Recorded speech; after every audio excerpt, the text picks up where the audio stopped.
Hi, good morning. Welcome to my vlog. Ayan, mag-pluck po tayo ng sitaw, string beans. Ayan, para may ulam po tayo. Masarap ito, guys. Adobo.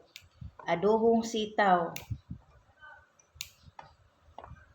Pwede rin itong hiwa-hiwain ng maninipis at itorta. Lagyan ng itlog, harina, at mga yung mga lagyan ng itlog, harina, bawang, sibuyas, paminta powder, bitchin, asin. Yan. Lagyan ng pang lasa ingredient ang tawag niyan. Nakabili ako ng sitaw kahapon, bagong pitas, galing sa farm. So, ano pa siya? Fresh na fresh. Yan. Ano ito? Tag 10 ang isa. 10, ganito kalaki. Ito, dalawa yung binili ko. So, 10 pesos ang isa. O, diba? Fresh na fresh talaga siya. Bagong pitas. Hindi kagaya yung nasa tindahan na luyat na. Ito talagang fresh. O, diba? So, dalawa yung binili ko. Dahil konti lang kami dito sa bahay. So, pag-adobo tayo ng sitaw. May leftover kami na kahapon, nag-ihaw ako ng isda, galunggong. Yung piret, galunggong ba yun?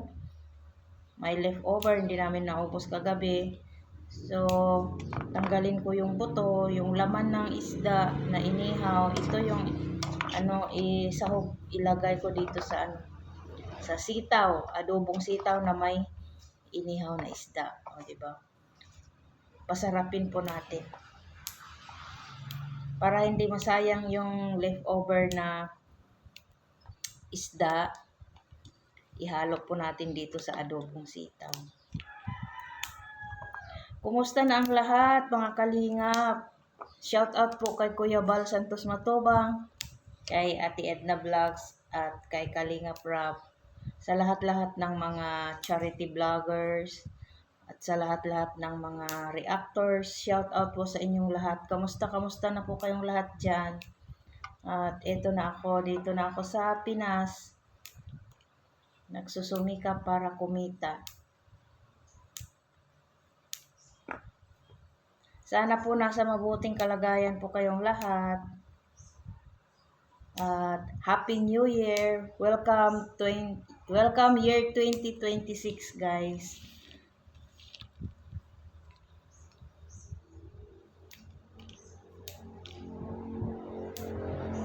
Update po natin sa ating YouTube channel.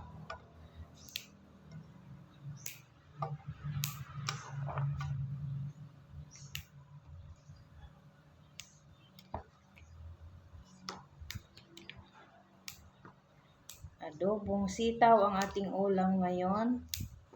Haluan natin ng inihaw na isda. Yung leftover kagabi. Para masarap. May isda.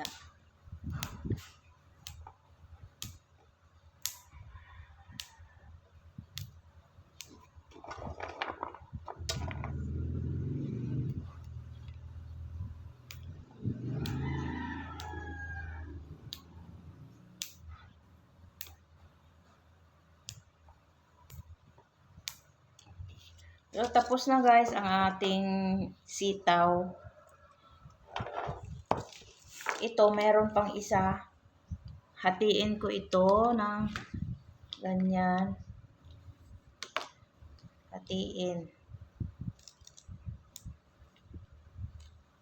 Ito, ihalo ko dito sa adobong sitaw. At ito naman, para bukas ng umaga, tortang sitaw.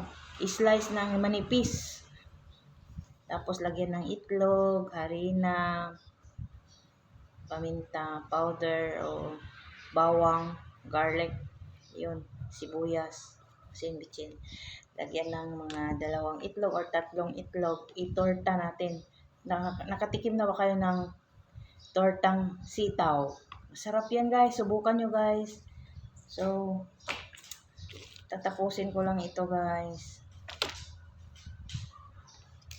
Update lang po natin. Maraming salamat po sa inyong panonood. Sana paki-like, share, and subscribe na lang po sa aking YouTube channel. Maraming salamat po.